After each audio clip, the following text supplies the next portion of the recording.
Hey everyone, today's guest is channel regular and channel favorite Chris Man Loomis. If you don't know, and just keeping the intro short, Chris is the owner and operator of the website unaging.com, and I'll link to it in the video's description. So with that, we've got a few topics to cover. So what do we have first, Chris? Right, great. It's great to be here. Thanks for having me on, Mike.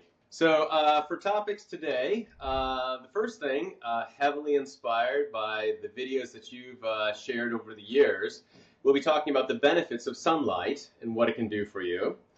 Then after that, I wanted to hear more from you yourself about your recent binge and any reflections, lessons, or advice that you might have from that.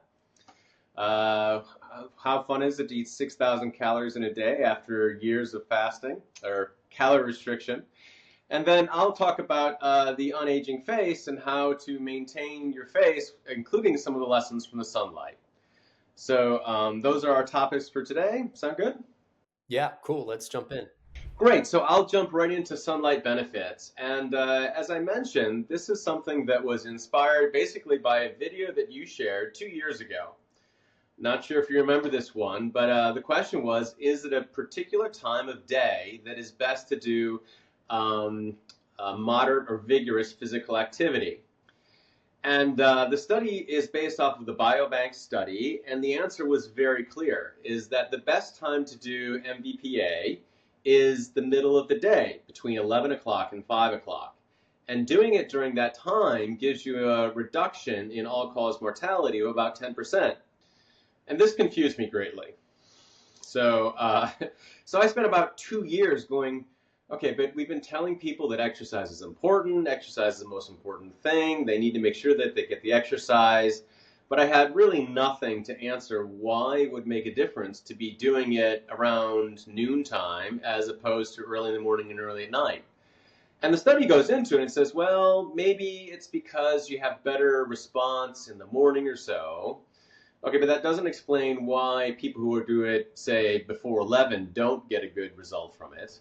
And it said, well, maybe it's that early birds are doing it in the evening, so it's not matching with their natural circadian rhythm or vice versa.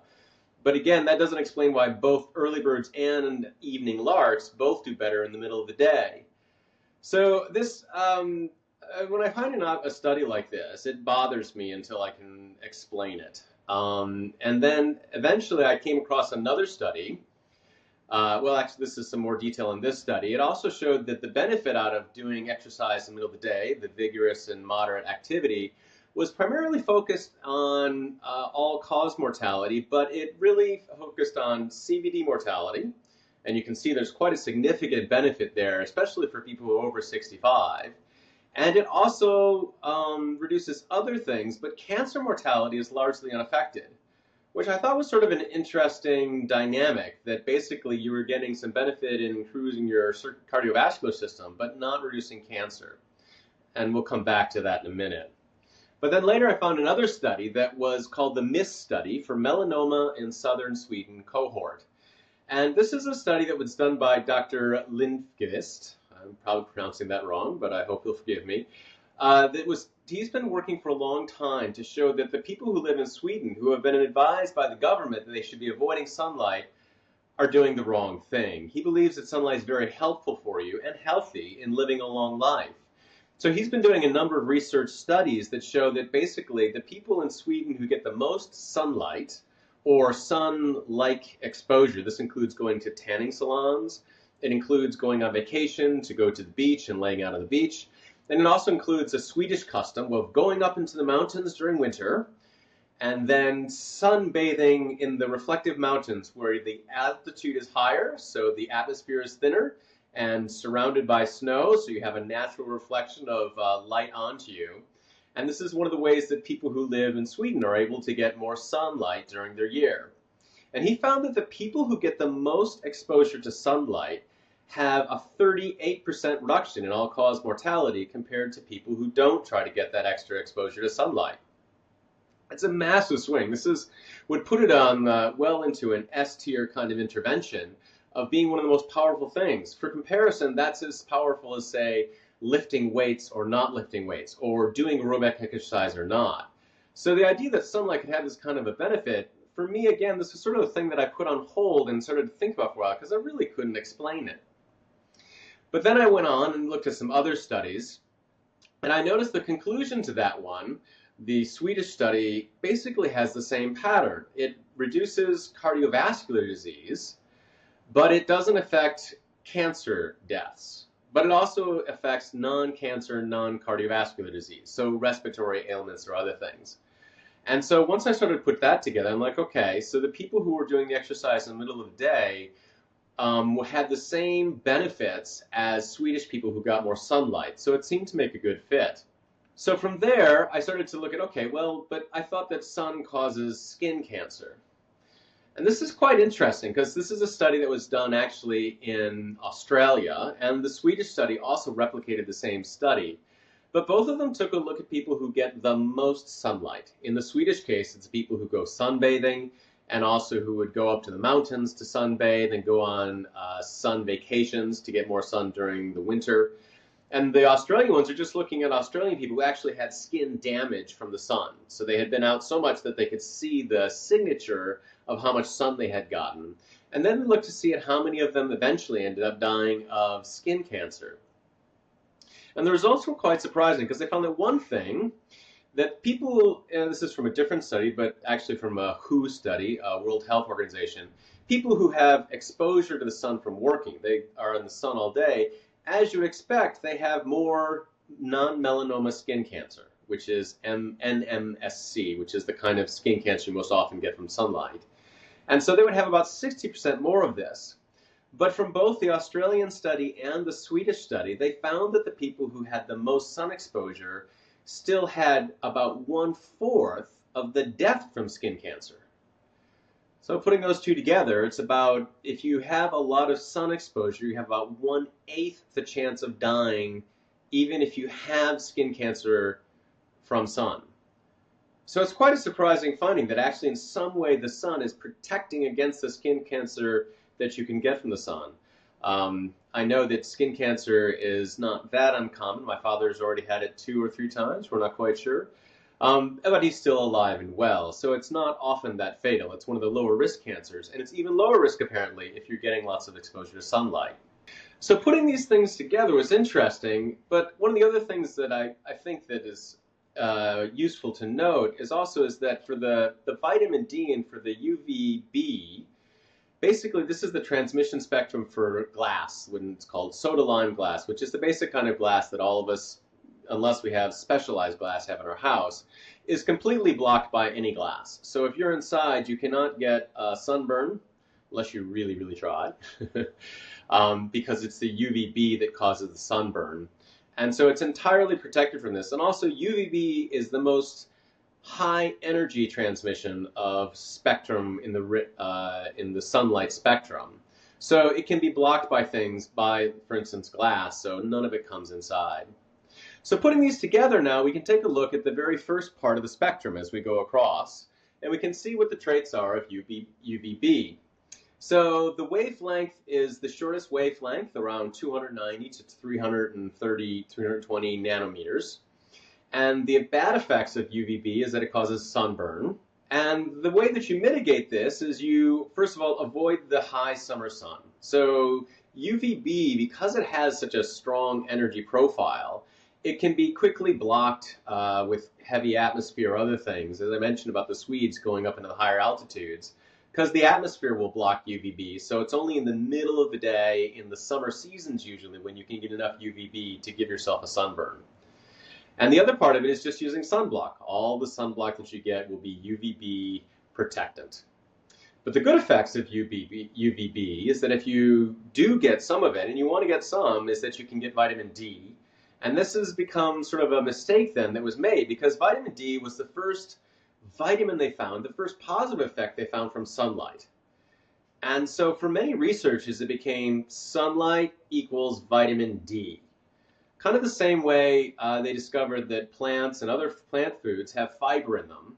So for many years, it's become sort of an abbreviation just to say, well, what's good about this plant food? Why are legumes good for you? Why are vegetables good for you? Why is fruit good for you? Because, well, it has fiber. But in that case as well, it's a simplification. If you just give people the benefit of supplementing fiber, they don't get the benefits of those foods. In the same way, if you give someone a vitamin D supplement, they don't get the benefit of actually having gotten the full spectrum of sunlight. And so for the last row here, UVB can be blocked by pretty much any glass whatsoever will block UVB. And also, of course, clothing and other things will block it. So when you're trying to get vitamin D, don't go out when the sun is too strong, but when there's some sun, and then have some exposed skin so that you can absorb and get the vitamin D. So then we move on to this, and I find this paper to be kind of amusing because this was written in 2023, so just about a year ago, and says sunlight, time for a rethink. And I find this amusing because he basically went from UVB and he said, okay, well, UVB is great, but it makes vitamin D, but we supplement vitamin D, it doesn't fix people, but we do find benefits from being out in the sun. And so he said, all right, let's include UVA, which is between UVB and visible light. And UVA is a little bit less energy, it's a little bit more prevalent throughout the day. And he said, okay, there must be benefits from this. And so the first thing that they found is that when you look at UVA, it has a very strong effect on upregulating nitric oxide, NO. And nitric oxide is basically a chemical that makes your veins much more flexible. Getting exposure to UVA can reduce your blood pressure by about 5 points or so on the systolic. And it has very good benefits as far as reducing the cardiovascular disease that we saw that both the daytime exercisers and also the Swedes who get more sunlight had. And it's quite interesting because actually the effect of it is something they call the dark reaction. And that's basically the scientist's way of saying, we don't know how this happens. There's an immediate effect on the first hour after getting UVA exposure where your nitric oxide within your veins will grow by about 14% over control. And then the next day it goes down. But then as you can see from this chart, on the third day, the fourth day, and the fifth day, again, your nitric oxide levels in your veins go up. So it's continuing to give you benefit up to 5 days after you get exposure to the sun. So they don't really know how this works, which is why they call it the dark reaction. But it's quite significant, and it makes a very big difference in the overall cardiovascular disease, since blood pressure is one of the prime drivers of cardiovascular issues. So now we take one step up the spectrum, and now we've gone from UVB to UVA, and we have a little bit longer wavelength. But the primary issue with UVA is that it causes the aging of the face. So I'll be talking about this a little bit later and how to deal with this. But the primary thing is, again, is that you should use sunblock. Because UVA has less energy, it's more able to penetrate through the atmosphere, and it goes through glass that's in most houses. It's around in a much higher ratio all year round, and also in the morning and the evening. So it's much more important to wear sunscreen all days that the sun, all hours that the sun is out, as opposed to wearing it just to prevent sunburn. But the benefit that I talked about is the reduced blood pressure and improved reduced cardiovascular issues. And the other thing you might know, if you've looked into the jet lag, which I've written about on my blog, is that it's the UVA that is responsible for the circadian rhythm. And so when you're trying to adjust your sleeping patterns or other things, or just help you get enough sleep at night, one of the most important things is to make sure that you're getting some UVA radiation, sunlight, in your eyes to help reset your circadian rhythm so you can sleep well at night. But UVA will go through most glass, unless it's specially treated glass, but it's also blocked like clothes. So now we have at least two helpful components, or components that are important out of the light spectrum. And now we get to the next presentation that helped put another block into my understanding of the effects of sunlight. You had Dr. Sehelt come in. Sehelt. I'm probably pronouncing his name wrong too. Schwelt. What? Schwelt. Schwelt. Thank you. You had Dr. Schwelt come on, and he talked very convincingly about the benefits of infrared and red light. And I found this to be fascinating because now we're going all the way to the other side of the visible spectrum, to the red lights. And the first thing that Dr. Schwelt talked about was ATP in the mitochondria. So this is the mitochondria, which are the the parts of your cells that create the energy basically throughout your body. And that energy is created in a form of a molecule called ATP. But what they found is that as time goes on, the mitochondria can become blocked by both copper and also nitric oxide, again, can bind up some of the molecules that should be transferring electrons to make ATP for your energy. But when those molecules inside your mitochondria are hit by red or infrared light, it can knock off the nitric oxide or the copper and then greatly improve the efficiency of your mitochondria creating energy, which gives benefits throughout the body. So this is showing that basically the light that you're getting can increase the amount of ATP, almost doubling the amount of energy that your mitochondria is able to produce, which is a massive benefit. The other thing Dr. Schweltz talked about was that it was very beneficial, especially for COVID and other inflammation. So one of the things that happens when the red light hits the body is that it actually causes a very short-term increase in the reactive oxygen species. This is one of the things that's talked about as one of the primary oxidants, not antioxidants, but oxidants that can cause damage to the blood cells and DNA damage. But if you're getting the near infrared light, that's the NIR or red light, that then will greatly reduce the amount of inflammation. In this test, what they did is they use a liposaccharide, to basically cause Lipopoly, a lipopoly. lipopolysaccharide. Lipopolysaccharide. Thank you, Dr. Yes. Leesgarten. They used a lipopolysaccharide to cause inflammation.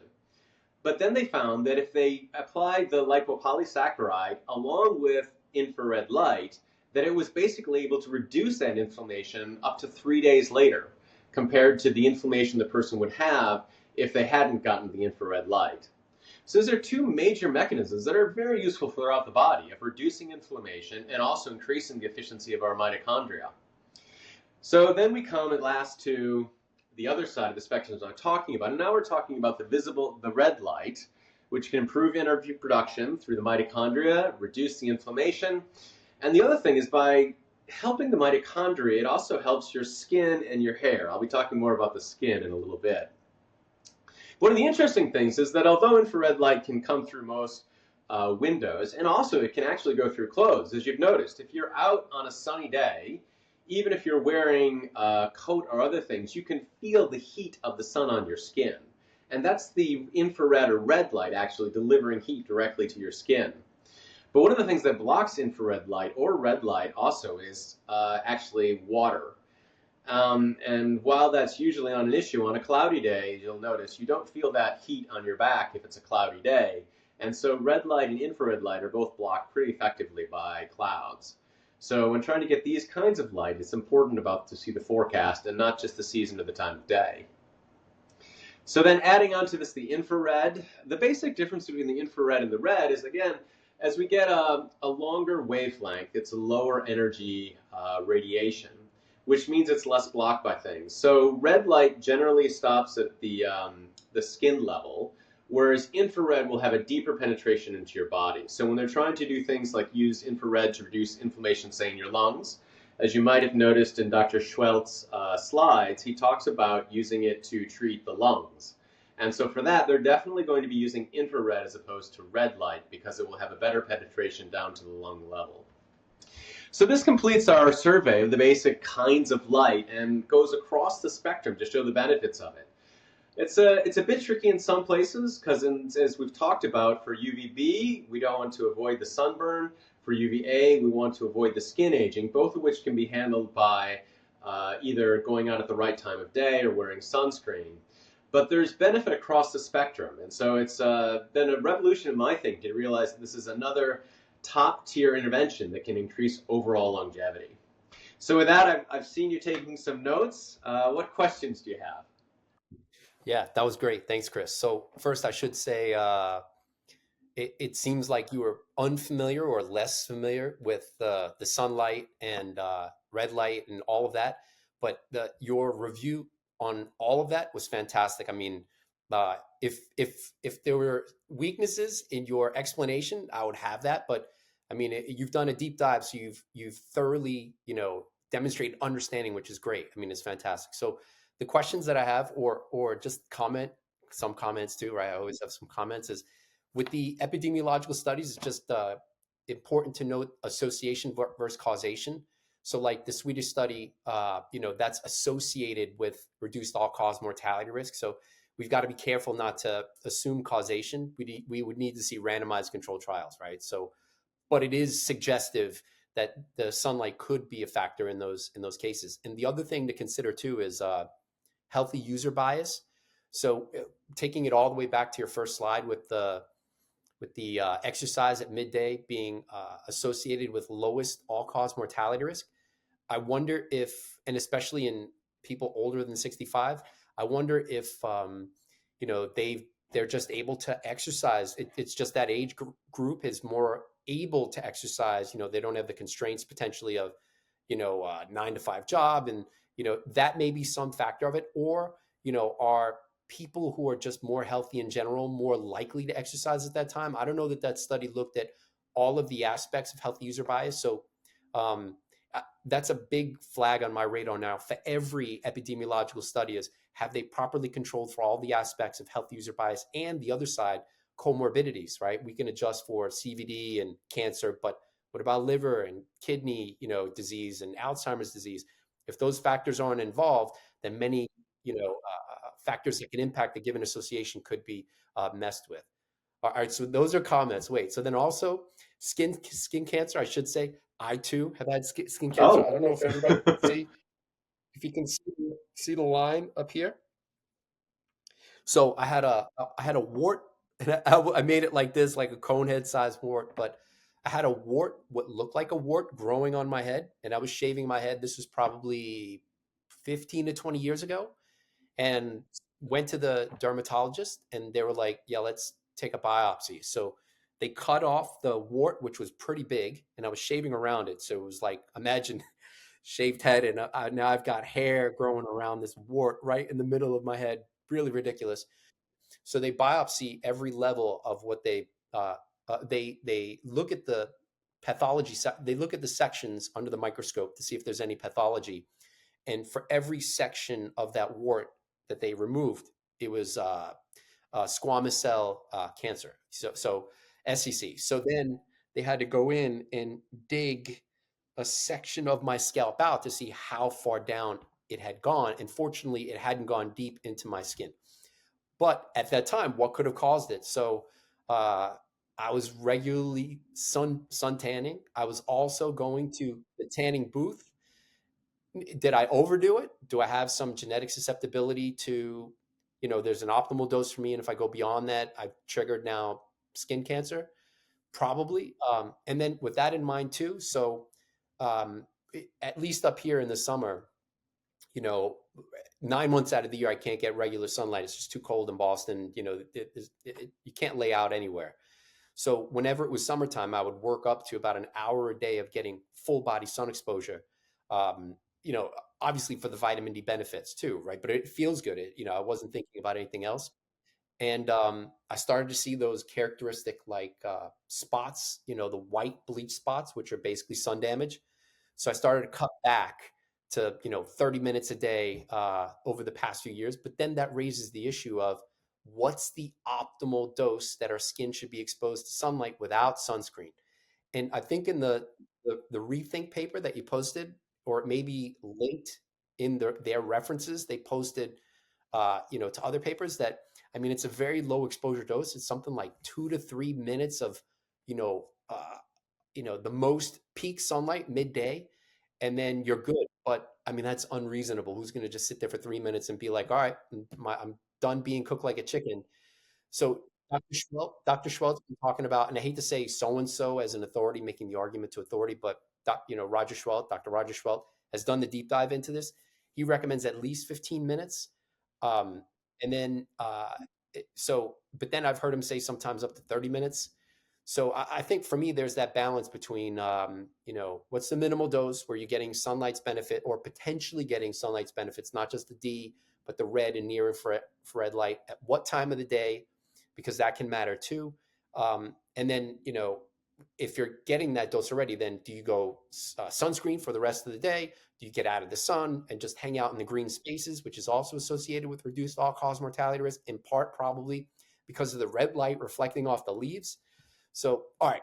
with that long diatribe, knowing that you were deep in the skincare and skin creams and sunscreen, how if or how has that changed your, do you now go no sunscreen for a certain portion of the day and then add sunscreen after, or how have you altered your approach, or have you, in response to the new information? Oh, this has been huge.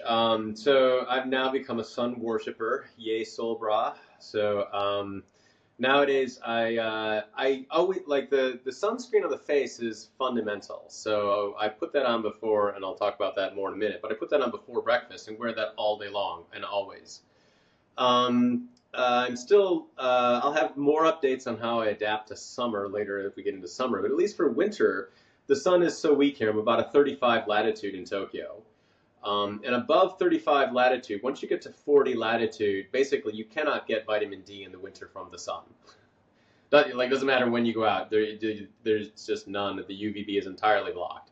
But at 35, you can. So between like around 1 o'clock or so. So I go out when the UV index is about between 3 and 4, and I stay out for a half hour because I'm not actually there for the UVB and the vitamin D. I already get enough of that. I consider that to be a marker for the other things.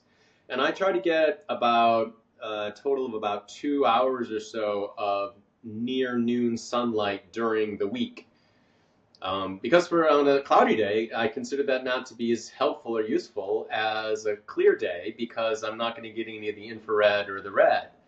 So I've changed drastically. I'm not sure how it's going to change during the summer. I think I probably will still continue to avoid UV index of above 4. So around 5 or so, then you could get a sunburn from that. And while it would give you vitamin D faster, you just say 2 or 3 minutes, I would rather be out for a longer period of time and be getting the higher spectrum than just getting 2 or 3 minutes of that and then getting out and not getting as much of the other wavelengths. Yeah, definitely. All right, great plan. So, what this also opens up is, so when you think, sunlight is evolutionary. We evolved with the sun, right? And then when you think of the other side of it, I hate to be in the conspiracy, type. I hate to be in that boat, but unfortunately, it's like we're basically bombarded with marketing of stay out of the sun. The sun is bad for you, but we evolved with the sun for hundreds of thousands of years, right? So that's what started me on that journey too. What's the optimal dose? Avoiding it completely doesn't seem right. And then there is that epidemiological data that supports it that you showed, right? So, um, it just becomes a matter of dose and frequency, you know. But then also looking at biomarkers, right? Is your vitamin D just using just 30 as a cutoff? Is that, what is it, nanograms per deciliter? Or I always get, 75 nanomolar, right? Is your vitamin D at least higher than that? How high you should go above that? That's a different story. And that's what I'm planning on exploring by doing biomarker versus biomarker analyses at some point. But I need to have enough data to do that. But using biomarkers, so if regular sunlight exposure through the red light can impact blood pressure, right? If you're tracking your blood pressure, do you see changes based on some regular sunlight exposure? So I think there are biomarkers that we can look at. In addition, obvious to the obvious of, okay, your skin is brown now and leathery, you're probably spending too much time in the sun, which would be bad for skin aging. Right? So figuring out that dose is essential. But there are a couple of other windows that this opens up. One is windows, right? Literally.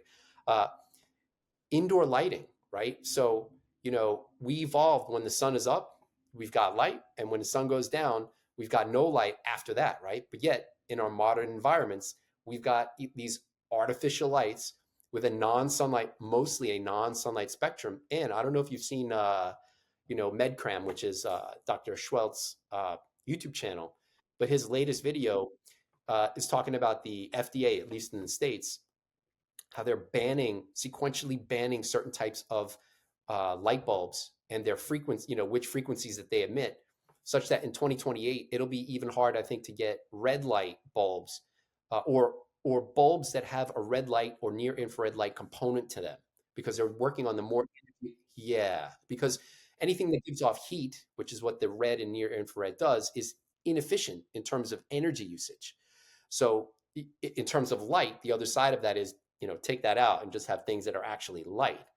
So so that opened up my mind to that too. What's the optimal indoor lighting approach? And I've seen Seam talk about this. People ask him, Seamland, what's your worst health, related thing? And he's like, probably these things, right? Making videos and shining this artificial, whatever spectrum, LED spectrum this is, because they can vary. It's completely artificial. It's not anything we evolved or have been exposed to for hundreds of thousands of years. So that got me started too. So now when you know, sun goes down at night, I'm in darkness. I basically have the computer screen. I've got, some blue light blocking glasses, which are like magic. And then my daughter will turn some lights on, and I'm like, close the light. It really, it's like it just doesn't feel right. For real, like a vampire, right? So that opened my mind to that.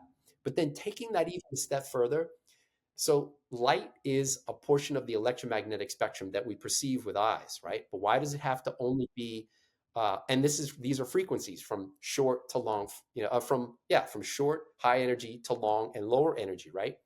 But we've also got frequency detection in our ears, right? Which then raises the question of which get worse during aging. And that's important because so there's epidemiological data that people who use hearing aids have a lower incidence of Alzheimer's related dementia. So there's something about the brain getting stimulation, frequency stimulation, sensing frequency through the ears that may be good for the brain, which then raises the question, what's the optimal frequency that we can expose our ears to not only slow that decline and potentially slow AD related dementia, but then also there's published data that there's some labs, and I'm looking into inviting them on the channel. That's easier said than done. You've got to find the scientists that agree to present this stuff. Otherwise, I'm forced making YouTube videos as a non-expert on what they're doing.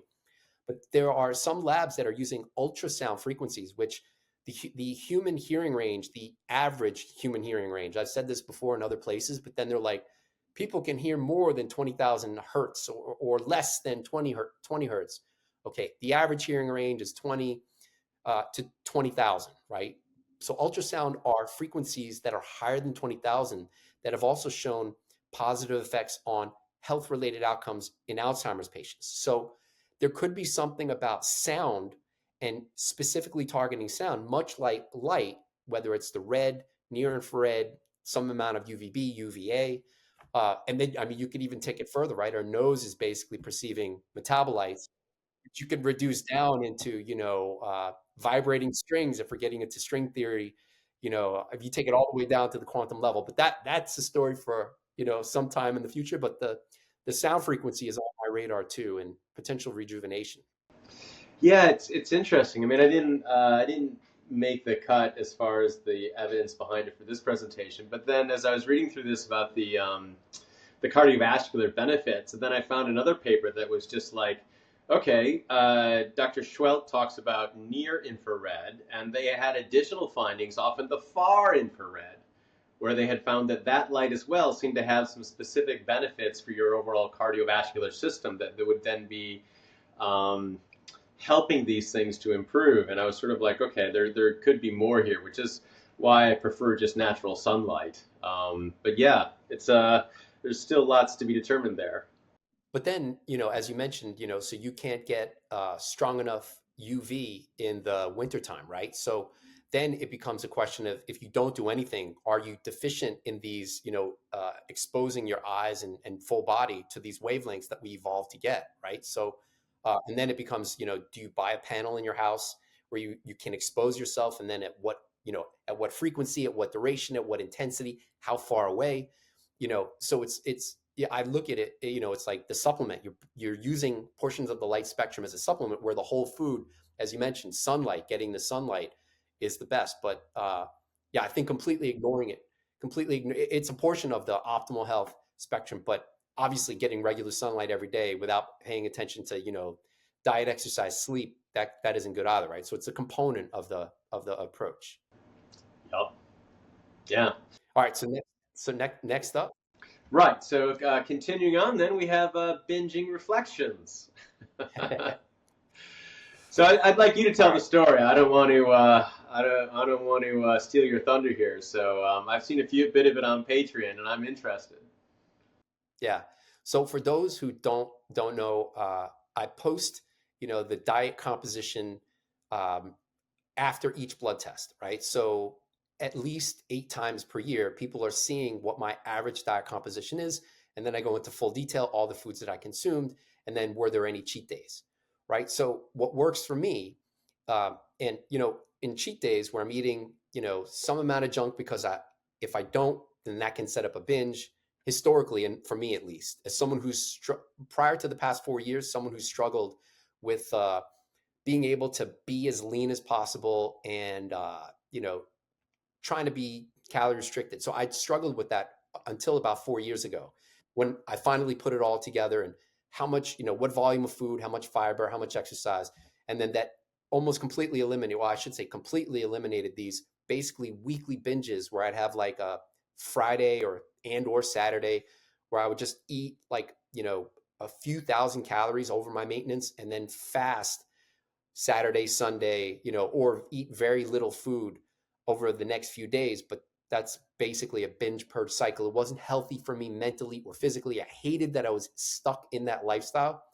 So, anyway, 4 years ago, I was able to break out of that. And I don't ever want to go back to that. So, knowing that if I completely avoided junk food on that journey, that would eventually lead to a quote unquote binge where I'm just eating everything, can't stop, don't want to stop, feels good, but then obviously feels bad afterwards. Um, so if I completely eliminate junk food, that's a bad thing. So after every blood test, immediately after, the first thing I'm eating is whatever I've been thinking about for the 50 days in between tests, and it's usually, peanut butter mixed with chocolate, or it can be pizza, whatever it is. And then I generally don't pay any attention to macros and micros, which I try to hit those targets every day based on their correlations with biomarkers. So that last 2 to 4 days, including a little bit of cheat, not paying much attention to the overall rigid structure, which I enjoy. I'm not saying I don't enjoy it. I wouldn't do it if I didn't. So that's worked for 4 years, where uh, exactly sticking to calorie intake, the calorie intake goals that I've targeted, um, within a very small range. Nothing like 1,000 calories over 2,000, 3,000. None of that. So for the first time, I cracked. I cracked in 4 years. That was immediately following this last blood test, which was on February 4th. And this story will be in the after the March 18th blood test. When I do the diet composition video. So this is for anyone watching, for anyone who's made it to this portion of the video. You're getting early access to my struggles, where I'm not always quote unquote perfect on my approach. Um, so yeah, so on the day, I don't know, maybe I can share screen so we can see. All right. So this is February 4th. So that's the day of blood testing. And this day was normal. When I say normal, it's immediately after blood testing. I pre-made the day before chocolate with some grape jelly and peanut butter, homemade Reese's peanut butter cup with some grape jelly, just to see how that tastes. Wasn't bad. And then if we scroll down, actually, let me, yeah. So if we scroll down, you can see calories on that day, 2,300. That's essentially around what I normally do on a workout day. So on a workout day, I'm usually 22, 2,300. On a non-workout day, it's 2,050 is the target, 2,100, or somewhere in that ballpark. A little bit more calories on the workout day. So after blood testing, did the workout, had a little bit of junk. And then if you look at my macros and micros, I mean, even just focusing on fiber, this is pretty much half of what my usual fiber intake would be. But I'm not paying any attention to it because it's a quote unquote cheat day. So then where the problem happened is, usually I'll make my junk and then get rid of it, throw it away immediately. I don't keep it in the house. And that's just what works for me. I can't keep any of it in the house.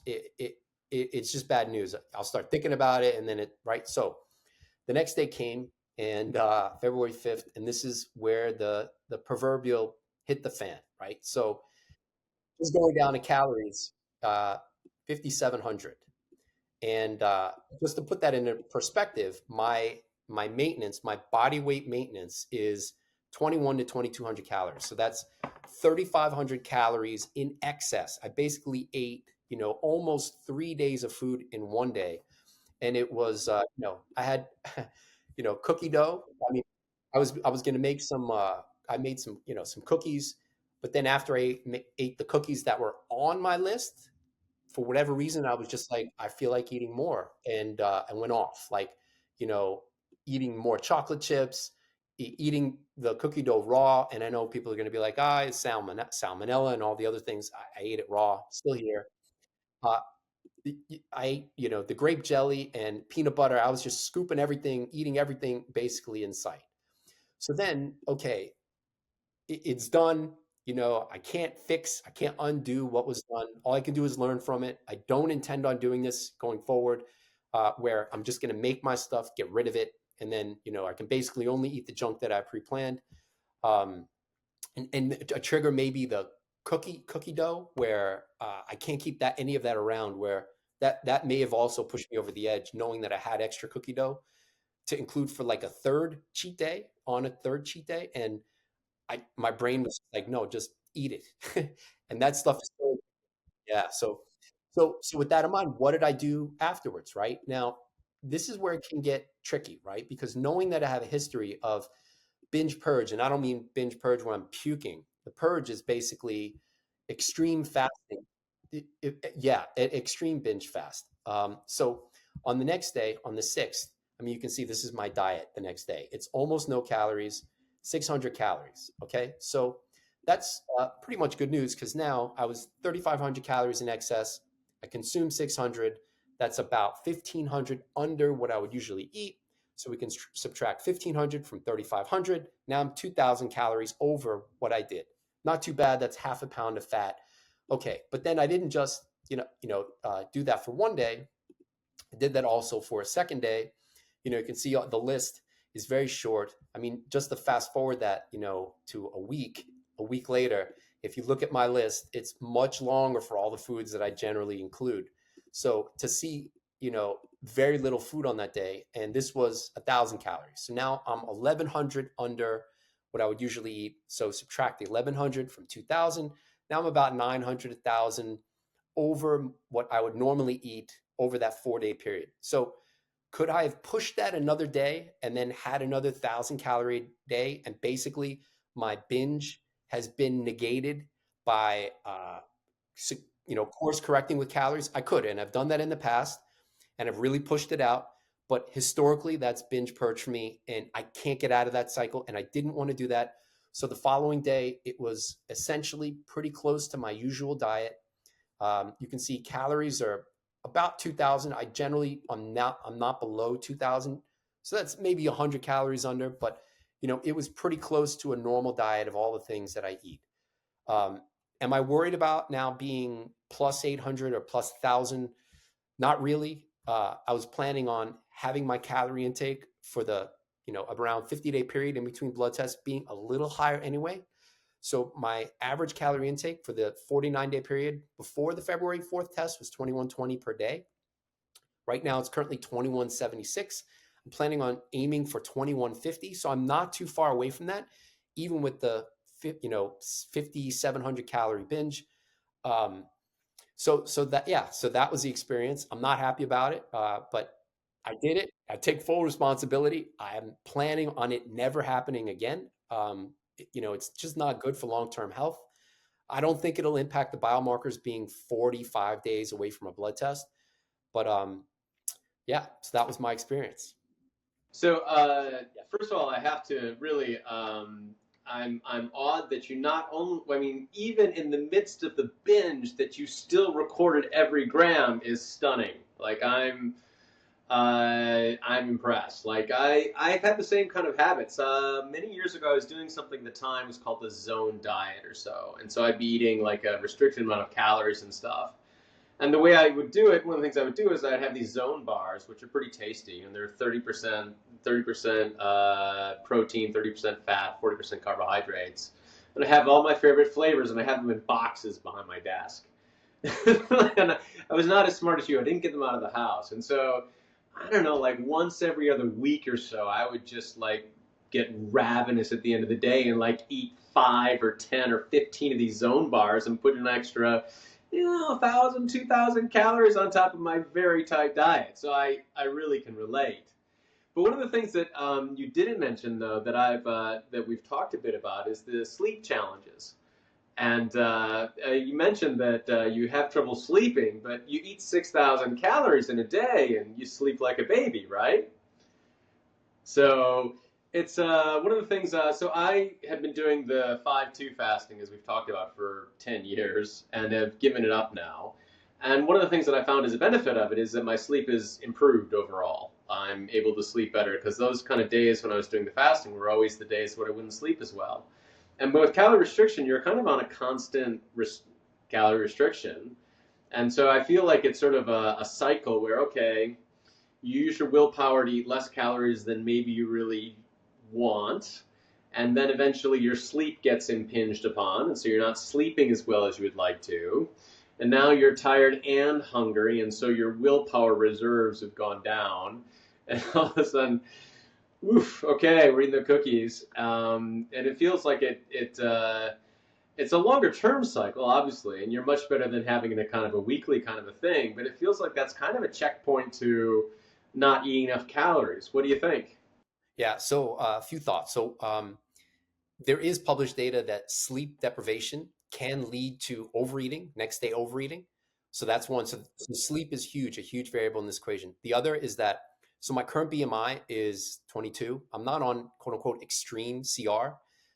So that's point number two. Point number three is, eh, without even thinking about sleep for now, the majority of my biomarkers, nothing is more strongly correlated with more biomarkers going in the right direction than wrong, than the reduction in calories, from 2,800 to where it was at my highest since 2015 to the current around 2,100, with that one exception of lymphocytes, right? So, but I'm still trying to work out that recipe to resist that age-related change. But it's like 10 or 11 biomarkers with a p-value less than 0.05 going in the right direction versus wrong. So then getting into the sleep issue and optimizing sleep. So just to clarify in terms of what my issues around that are, it's I don't have problems generally falling asleep.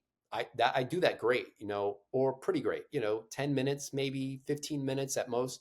And historically that's been a problem where I could just lay there for hours, so that I can get to bed pretty quickly and it's generally not an issue. That's not the major problem. The major problem is then, I wake up 4 or 5 hours later, I'll wake up at 2, then I'm up at 3. Like, what's going on there? I have 4 more hours or so that I need, because if I don't, I'm basically a cognitive zombie until I actually do catch up on that. So why am I not staying asleep? And then, sometimes it can be up at 2, then 3, then 4. And, okay, one of those may be to use the bathroom, but there's no reason I should be having to, get up to use the bathroom, which I generally don't, at 3, 4, and then, finally at 5. So there are other variables in play besides the calories that could be involved. It could be a calorie issue, but I'm not convinced that that's a part of it. For example, morning sunlight. I can't get that 9 months out of the year. How will that change when I can literally wake up and go outside when the sun is up and just literally lay in my backyard? I mean, I can do that after the move. I can't do that here. Or even just getting regular sun exposure for 9 or 10 months out of the year. I'll be able to do that now, whereas I can't do that here in Boston. And then even last summer in Boston, they closed the park that's near my house. I couldn't get regular sun exposure basically anywhere. So that may be a factor. Whether that is a factor yet, I don't know. Another factor that could be involved in that nighttime awakening is hypothyroidism. So, if you've seen my free T3 and free T4 levels, they're basically the average levels found in a 90-year-old. And so I've been taking, levothyroxine. Was diagnosed as hypothyroid in my early 20s. So I was on T3. I moved to Boston. The endocrinologist basically forced me to take T4, levothyroxine. That's the inactive version, which needs to be converted into free T3. And that conversion gets worse during aging. So clearly, it's not just a total thyroid hormone thing in my case, because I'm within the range. But if you look at the ratio, the conversion is bad. So now I have to have the uphill battle of talking to my PCP here in Boston and the endocrinologist of switching back to T3, which it's an uphill battle. I may not quote unquote win that battle until I go to Texas and then have to pay for an endocrinologist out of pocket. So that could be a factor of this in the story too, where these nighttime awakenings, because of basically suboptimal systemic metabolism because of some amount of hypothyroidism. And even just looking at T3 levels on their own, they're always on the very low side of the range. And that doesn't even factor into what's quote unquote optimal based on aging and all cause mortality risk. So even with that in mind too, linking that to bed temperature, if I can't thermoregulate properly during sleep, that can affect how often that I wake up. So I'm also planning on experimenting with 8 sleep to see if the bed temperature can help my, re- uh, wake up less and wake up feeling more refreshed, which granted, it's not a terrible system. Like if you look at my data, slow wave sleep and total sleep, I'm able to still like get in a meditative zone and basically mind over matter it into, okay, I'm up at 2, relax. You can do this. You do this every night. And I can still get to sleep most nights, but that doesn't work all the time. And then sometimes I'm up at 2 in the morning and I'm up for the day. And literally it's like a zombie. I'm just going through the motions until I can get to bed that night. So, so those are factors too. And then the other factor too is the nighttime room temperature. So here in Boston, I have a manual thermostat. So in the non-summer months, and I have a portable AC. I don't have an AC in the bedroom. It's an apartment. It's an old apartment building. So the AC can cool down the room to at best 75 F, which affects in the summer in the summer, in the hot summer. And then the humidity is super high too. So that affects my sleep quality. Whereas in Texas, I bought a brand new HVAC system. I mean, it's already there, it's already been installed.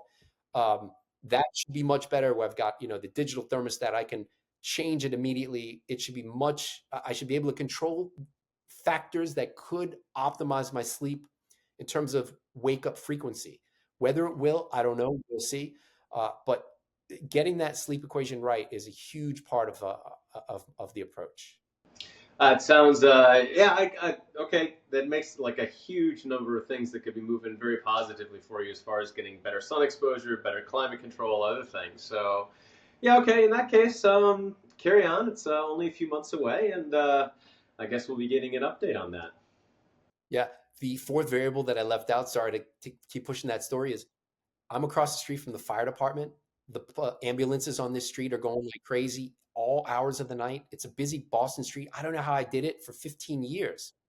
Like there's a homeless community that's about a mile or two away that for some reason likes this neighborhood and will just be yelling like maniacs sometimes at 2 in the morning.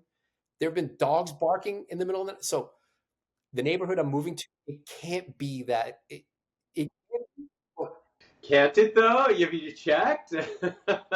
I mean, at the very least, the fire department and the ambulances and police cars on this street. I'm going to be in the suburbs. I'm not going to be in the city. So those variables should be minimized. And every night, I mean, literally almost every night, the fire department. I mean, at 3 in the morning. Like, yeah, I have PTSD every time I hear a fire truck now. That's not that much of a mystery. That yeah, it almost seems like that should be factor number one if you're wondering why you're waking up. Huh. Okay. That's a part of the story, yeah, for sure. But is some of that related to thermoregulation and not being able to get and stay in deep sleep for longer? I don't know, but chiseling away at all the factors that could optimize it. But I'm not sold on going higher for calories yet. If I do increase the exercise frequency and duration, which is in my mind, but I'm not still sold about. So part of the plan too is to change the 2 workouts, 90 minutes per week, into a more split routine so that I can incorporate more hit and some biking, which I miss. But uh, we'll see. We'll see if I need to do that because there may be a way where, so for example, on my quote unquote staycation, 90-minute workout, next day, full rest day. Didn't do anything. Basically relaxed, very light mobility work, worked on like knee mobility and lower back flexibility, nothing crazy. Woke up the day after that with like fantastic recovery. I could do a full 90-minute workout again. And this almost never happens when I'm working around the in-person hybrid work schedule. So if that's the case, and I do 90-minute workouts every literally 2 to 3 days, I may not need to. So anyway, so splitting the workouts is a potential thing there too, option there too. So Hmm. That's, I mean, my total time exercising is about half of yours, as we've talked about. hmm, So, but in some ways it's more intense. I mean, I know that you're doing sort of some stretching and some other things and some balance things in there, whereas mine weightlifting is straight bench, squats, deadlifts, other things. Hmm. But the hit, I Yeah. mean, So actually, the hit at that's something that I do find, like I do tend to sleep better after those exercise days. So I have 3 days of about 30 minutes exercise. So I think that's kind of what you're talking about, is if you were to take those two 90-minute blocks and kind of spread them out a bit, maybe you would get more benefit of the hitting the bed and just being tired. and the interesting part about that is, so on the 90-minute workout days, I don't get better sleep quality. More of it is light sleep and less of it is the restorative sleep. So that says that 90 minutes may not be optimal, and that's a consistent effect. I mean, almost every workout. Yeah. So then that raises the question: what is that optimal dose? Is it splitting the workouts? But the reason I raise the exercise and potentially splitting the workouts is the calorie factor, right? So if I'm so 180 minutes of vigorous exercise, it's basically moderate to vigorous, right? I mean, which is debatable how you classify it, but if I increase that now to 210 or 250, I should increase my calories by a small amount. And then we would see, right? Is it the calories that are impacting, or is it the reduced exercise duration, that could impact sleep? So I'm working on. I want to work on optimizing all of that, right? So getting the dose right. Wow. Okay, well, I'll be looking forward to additional updates on that. Cool. Okay. All right. Next up, I think we had some stuff on astaxanthin. Yes, I think you added that in. You wanted to say some things about that, so let me So share since this we're for a on the second here. Here we go. Here we go. So yeah, just since we're on the topic of skin, and sun and what's optimal for skin health. So I haven't covered this in a video. I may though at some point. But so astaxanthin, that's another aspect of my diet where I've been lacking. And so for people who know or don't already know, I eat fish every day, and this comes almost exclusively from wild caught sardines, mostly for the omega 3, but obviously also for the protein, right? So um, there has historically been no astaxanthin, which can come from things like salmon, which also has the omega 3 and protein. So why is astaxanthin important? Well, um, astaxanthin may have positive benefits on skin, and emphasis on may, because there are only a few clinical trials. And what I'm finding these days a lot on the interwebs is people will take one clinical study in a very few people, and this spreads like wildfire into this is going to be great. This works, right? I mean, I see that for like just things like hydrogen water and methylene blue. There's like a little bit of published data in randomized controlled trials, not in vitro or cells. So anyway, emphasis on may with astaxanthin. So these are two clinical trials, and what I highlighted is in this study, and we'll link to the papers in the video's description or the pinned comment. In the first study, they looked at, on the left, in which I highlighted, they did a study in women where it was 6 milligrams per day of astaxanthin oral supplementation and 2 milliliters topically of astaxanthin. So now, which is optimal? Is it get it from oral, food supplement, or getting it topically? I mean, I don't know which is optimal. Probably topical, probably be best if astaxanthin really can make a dent on skin health and skin aging. To put the dose in perspective, I think average astaxanthin. I mean, I got this off the internet yesterday. For to get 4 milligrams, I think that's per 100 grams of salmon. So you need a pretty decent sized salmon, wild caught salmon. I wouldn't go with the farm stuff. So you need about 200 grams per day to get 8 milligrams of oral astaxanthin per day. Nonetheless, they saw positive effects on skin health related measures, right? So uh, skin wrinkles, age spot size, skin texture, moisture content, which declines during aging. So potentially beneficial. And this was a randomized controlled trial. This isn't, association. And then in the second study that they did, it was in men. And here too, without going through the data, showing the data, uh, yeah, just going, with the abstract. Usually I show data, but for now, just going through the abstract. In men, crow's crow's feet wrinkle and elasticity, and then epidermal water loss, which water hydration, skin hydration declines during aging. So astaxanthin was able to improve wrinkles and elasticity and reduce the transepidermal water loss. Now, the reason I haven't focused so much on skin is because it can be very tricky, because if you're visually inspecting someone's skin and then looking at under the microscope, and then you're trying to quantify what you see under the microscope, that can be very tricky. And you know, and that's as someone who's worked in a research lab and done microscope related studies, and now you've got to look at visual differences between a few samples. It's a challenge. So with that in mind, we can see that basically in the second study. Again, randomized controlled trial. This was looking at astaxanthin supplementation in response to UV induced skin deterioration in healthy people, right? So what they gave was a more physiological dose of astaxanthin, which 4 milligrams per day, as I mentioned, isn't a crazy amount of salmon, for 10 weeks. And just going into that idea of tricky to quantify visually, right? So this is the skin swelling. The rectangles are the skin swelling in response to the UV induced exposure. So they made the skin, swelling. It's called erythema. I'm probably mispronouncing it, which is basically just skin, redness and swelling. So this was before treatment, right? Placebo and astaxanthin, and then placebo, post treatment, post placebo treatment, and then astaxanthin post placebo treatment. So if you're going to quantify, if you just look at it visually, you could say, all right, well, dark red, light red, darker red, lighter red.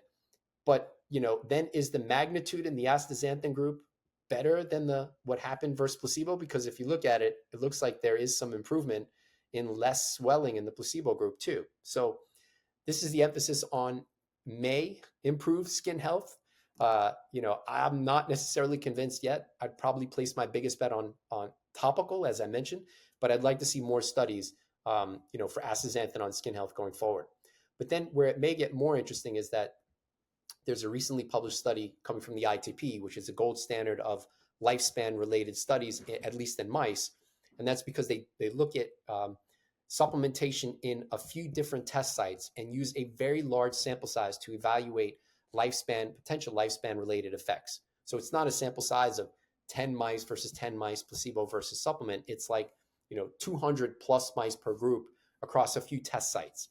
So when pooling the data, and this is data in males, it didn't work in female mice on the same diets for the same duration.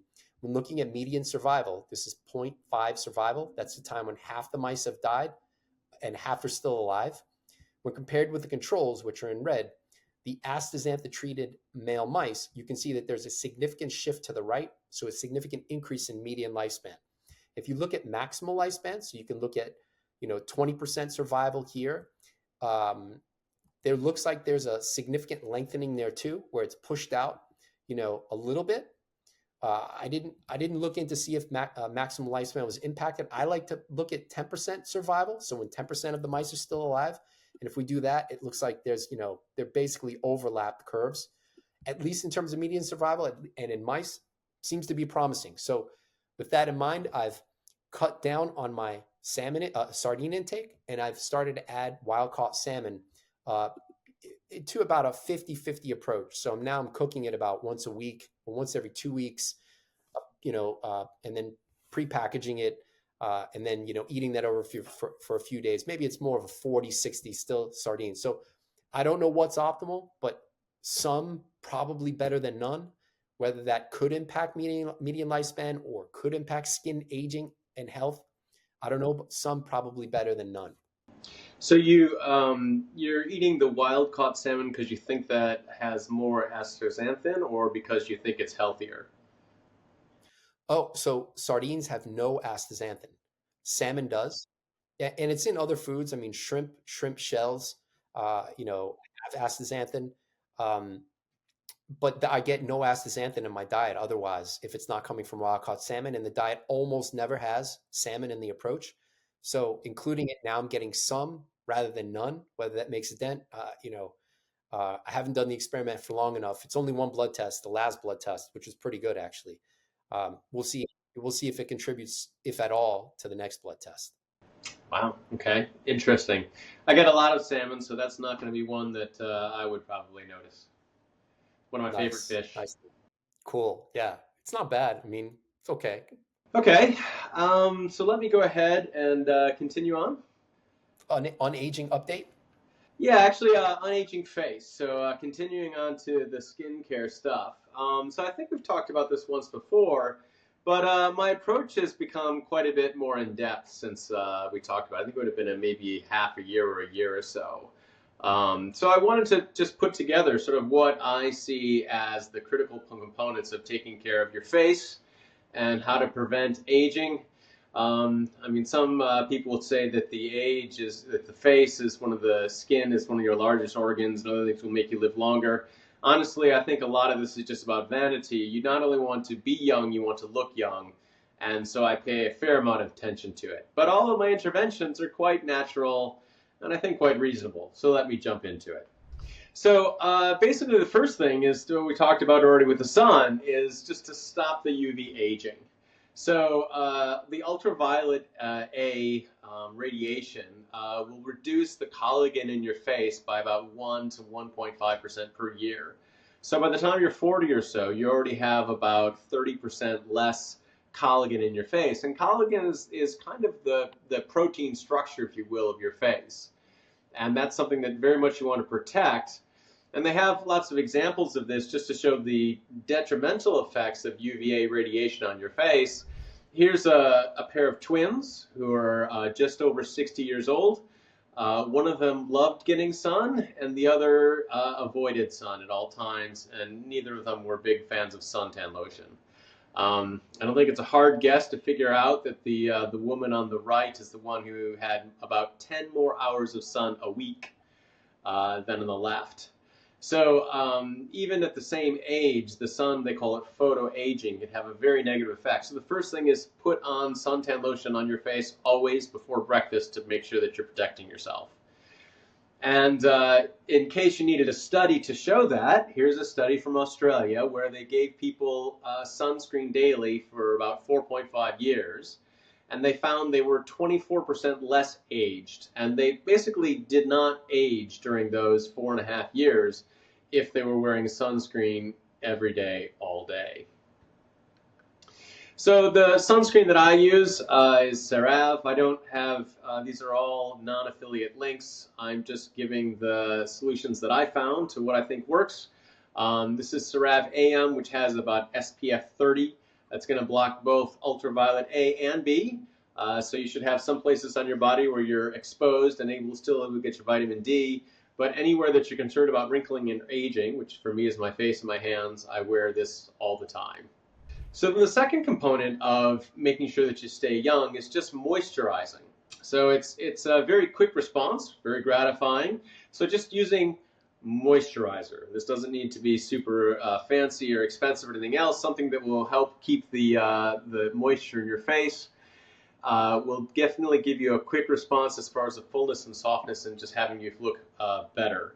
Then there's two kinds of hyaluronic acid. And acid sounds a bit scary here, but basically hyaluronic acid is very hydrophilic, is the technical term, but it attracts water to a great degree. They say the ratio is about 10 to 50 times. 1 gram of hyaluronic acid will attract then 10 to 50 grams of water. So it's very highly absorptive and helps you to keep water within your face. So there's two ways that I apply that. One is with an acid cream, actually, hyaluronic acid cream, and that has about a 40% wrinkle reduction. And the other is by actually taking hyaluronic acid supplements. It's about 120 micrograms per day. It's a very small amount. Take that daily. Another 26% reduction in wrinkles. So this is another CeraVe product. It looks similar to the other one. This is the PM product.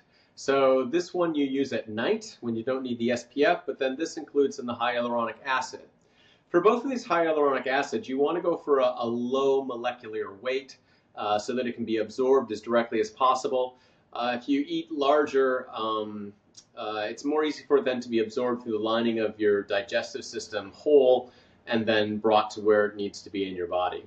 So then once you've got your face moisturized, now we really want to turn back the dial on time, and we want to start on something else. Here's the hyaluronic acid that I use, Jarrow's formula. Again, this is going to be a low molecular weight.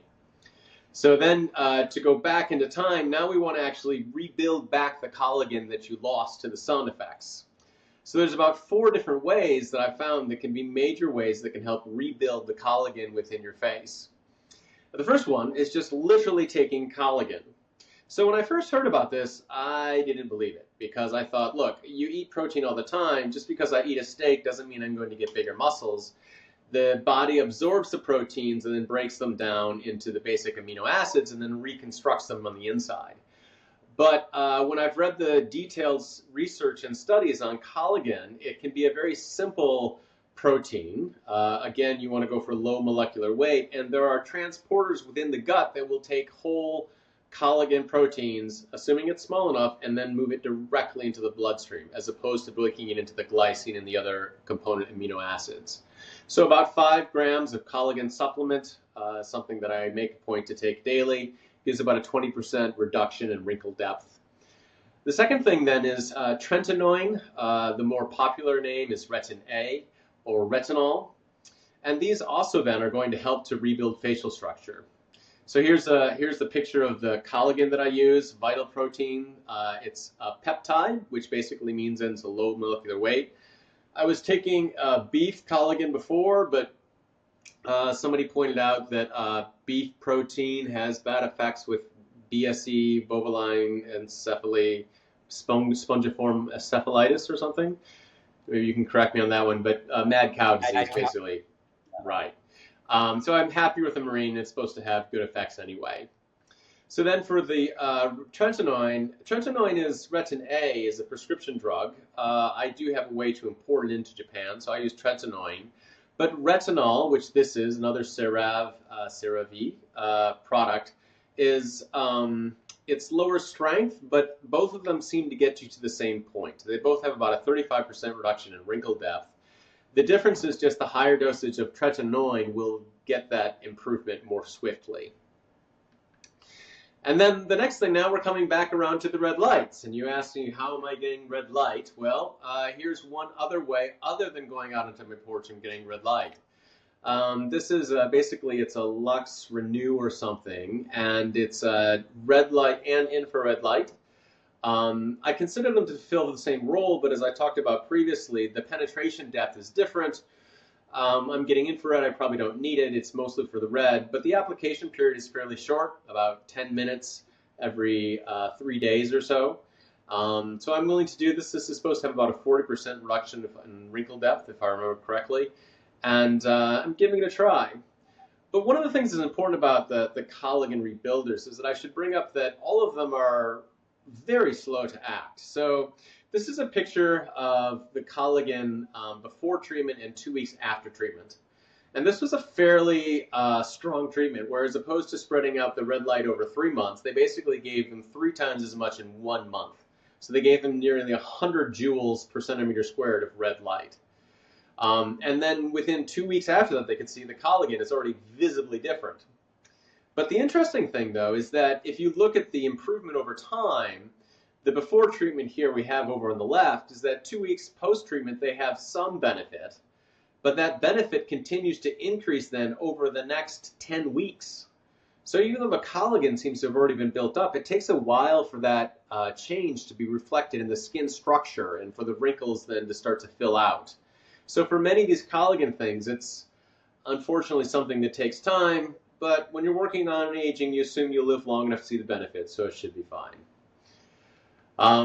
So then for the truly dedicated, there's the last way to rebuild collagen, which I like to call face stabbing. Basically, this is derma stamping. So there are small titanium needles inside of this. There's a number of brands like this. They all look fairly similar, and you can rotate the top to go between 0.1 and 1.5 millimeters. And basically, it's making small holes in your skin that then when the skin heals, it rebuilds the collagen structure. This is on about a once-a-week thing. You can put on a topical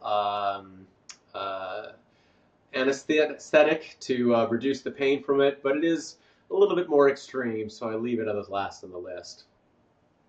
So that's basically it. That's going through my list of skin interventions. I'll bring up the list here again. This is kind of the simple, straightforward version of what I think you should do to take care of your skin, and it's what I'm following. So, comments or questions? Yes, a million. So, uh, okay, starting with pH. I know we mentioned, I talked about this in earlier. So, do you know the pH of is it CeraVe or is it Sarav, I think is how I Cerave? pronounce it, but I don't not sure. Yeah, I don't know. I think the internet would just, yeah. yeah. I haven't looked at the pH of it. What should it be? I mean, skin pH is around 5, and that's important because even if it's got hyaluronic HA in there, if the overall pH is 6, which, okay, you'll say, oh, 5, 6, what's the difference? Well, that's a log scale, which means a pH of 6 is 10 times less acidic versus a pH of 5. Um, the skin pH is important for the skin microbiome, right? So, um, if something's got a nutrient that has been shown individually to impact skin aging or skin health, Hmm. does encasing it in an overall milieu with other ingredients that may not be optimal, that's part of my skepticism with the current moisturizers and creams. Yeah, it's a fair question. And it's one that I haven't looked at, so I really can't comment on. But yeah, I'm not sure. I know that they definitely consult with skin experts when they're making the CeraVe products, but I don't know if they've addressed that the overall pH of balance of it. Yeah, I mean yeah. It just makes me So when you think about, like, for example, junk food, right? I mean, the purpose there is to sell more junk food to make it hyper palatable. So if the skin cream smells good or it feels good, is it with the subjective stuff? Is it optimal objectively, right? So technically, you'd have to. And this, I'm always skeptical with the skin stuff. For me, it's so hard to quantify. Like, for your face, technically, you'd have to do one half of your face, nothing, and the other half, all of your interventions. And then do you start to see an actual change on the side you're doing or even one arm, the other arm, right? That to me would be the strongest evidence versus, just do everything all over and assume. I mean, how would you know that it's actually slowing the rate of skin aging? I think it's a challenge. Yeah, you don't want to be your own counter proof, right? Like if you found, yeah, it totally did make a difference. Now this side of my face is more aged than the other side. It's funny. But if that's Speaking of the of the sunscreen stuff, one of the things that I found, which was a fun toy gadget off of Amazon, is an ultraviolet light mirror. So basically, it shines an ultraviolet light at your face, and then it has an ultraviolet camera that then you can see precisely where you have applied sunscreen and how much. So I found that to be fantastic, and I used it every day for a month or so, and now I've gotten a bit tired of it. But it really would show you exactly, and you could see that basically your face would become black as you put on the sunscreen. And so I used it a few times, and I did exactly that. Sometimes I put it on half my face to say, can I see the difference? Like, have I really lost any sunscreen, or am I just over applying versus what I had? Um, yeah, I mean, it's difficult as you say. Like, lots of these studies are sort of um, done by the vendors, which makes me always suspicious. But there seem to be enough of them that I'm confident and I can understand the logic behind them. So I'm willing to give it a try. So the imaging, the imaging is interesting because then it raises the question, maybe at some point we'll have imaging where and I don't mean necessarily UV, but imaging where we can maybe see the collagen in our face. We can see at the microscopic level using some kind of whatever. I'm not an expert in how to image that, but then you could literally see, okay, is what I'm applying to my face a net positive for the skin? And maybe you don't even need to consider your own skin microbiome. Is it optimal for that? Is it optimal for the collagen, which is obviously in the skin? But we don't want to mess up the external layer of microbes and that balance, because if we do, now maybe we're more prone to skin infection or, you know, uh, and that may be a long-term gain, right? So, a long-term gain. So that's one side of it, imaging. But in terms of the other side, where if you did one side of your face and not the other, if you saw improvements on the one side of your face, you just add them to the other to balance it out, and you'll be good. But at least you'd be able to see, am I seeing a discernible effect one side versus the other? So then, what I also is for red light, Um, Glenn Jeffrey's lab, his work in his lab with his published studies on red light therapy and glucose and macular health, eye health. Um, he said when I had him on the channel that red light therapy only works even on mitochondria and nitric oxide in the morning. So I don't know if you factor that in, or you're just doing red light therapy at any time during the day. Yeah, I couldn't. I remember looking at that, and I couldn't make any sense of it, and decided at the end of it that I was just going to follow the recommendations of the devices, which hadn't such cautions. I thought it was. I can't remember the specific reason, but I thought it was sort of a specific case that he was talking about, not in general. Like, I mean, there's a number of factors. There's the inflammation reduction, then there's the mitochondrial improvement and other things. But at least at this point, I'm not looking into that. It's maybe something I should be trying to tune further. It could be just his lab's findings. There may be individual variability where maybe for you any time of the day is okay. Whereas in his lab, whether it's in mice or people, that because I remember he said, I can't improve your mitochondria with red light therapy in the afternoon. So, but in the morning, and then he said something about there's something about red light therapy. It basically activates mitochondria in the morning, and then now they're ready for the day, which I think he rationalized, so sunlight, right? You get the red light in the morning when the sun's coming up. It's basically prepping you for the higher intensity, UV and everything else. But anyway, there may be individual variability there, so, but then also red light therapy has been shown to improve and in others, whether it's true for you, eye health, right? So, um, I notice you cover your eyes though. So what do you think? Maybe not covering the eyes, for red light therapy. Yeah, I mean, I thought it was the infrared or something where there also is some concern that maybe it's not a good idea to have the lasers that close. When I'm getting my sun outside, then I'm getting straight infrared and natural source. Because of the intensity of this, I thought, maybe I'll wear the infrared protective goggles. So it's not, it's a red and near infrared. It's not just the red light. Oh, I thought it was only red. If it was only red, I wouldn't worry about. I put my eyes right up to my red light that I have. Yeah, it has near So infrared as well. yeah. Yeah. Good reason to be concerned. And then the other thing too is collagen peptides, right? So evolutionarily, we probably got collagen whenever we caught an animal and ate it, right? Because and then assuming we'd eat the whole animal, right? So Native Americans eat the whole animal, not just the muscle, right? It's bone marrow, it's ligaments, tendons, liver. So collagen is found in connective tissue, ligaments, um, tendons, which most people aren't eating, right? So then it also raises the question for me: collagen peptides are peptides, which means they're short chains of amino acids, which are easily absorbed. You should eat it, should be absorbed by the small intestine. Maybe there's some degradation to it into its component amino acids, but peptides are short strings of amino acids, so they should be absorbed into the blood. And now you've got collagen peptides and or their component amino acids in the blood. But when considering that we evolved getting some amount of collagen containing foods, ligaments, tendons, even skin, um, I wonder if and collagen, ligaments and tendons can actually be fermented by gut bacteria, at least in strict carnivores, to produce short chain fatty acids, which are pretty good systemically, not just for the gut, but organs like the brain, muscle, kidney, etc.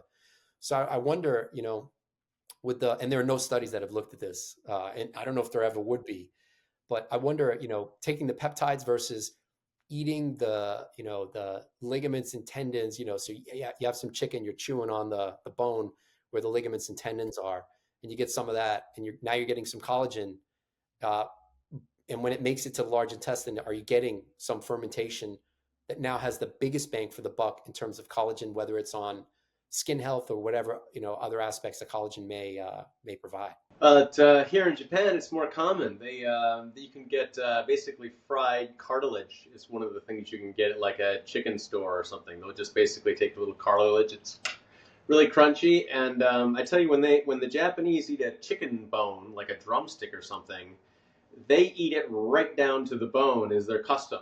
Like in the States, I would always be like, no good, no, it's done. Whereas they'll gnaw that thing right down. So There definitely are people who are still eating a large amount of just straight cartilage. Yeah. Then the question is, what's their skin health? Is it better? Do they look younger? Does their skin look They younger? also have better complexion. I haven't touched in my lecture, but for those of you, those people with darker skin, definitely have less to worry about UVA, but more difficult to get the other benefits of light. So it's a bit of a trade-off. Nice. So I think we covered it all. Anything that we missed? Yeah. So let me. I have more information about all of this, including all of the links for this stuff on aging. I have a nice article there on the unaging face, as well as across the spectrum. Thank you very much for the opportunity to speak, and so great to hear about your recent adventures. Thanks for being on, Chris, and I'm looking forward to the next episode already.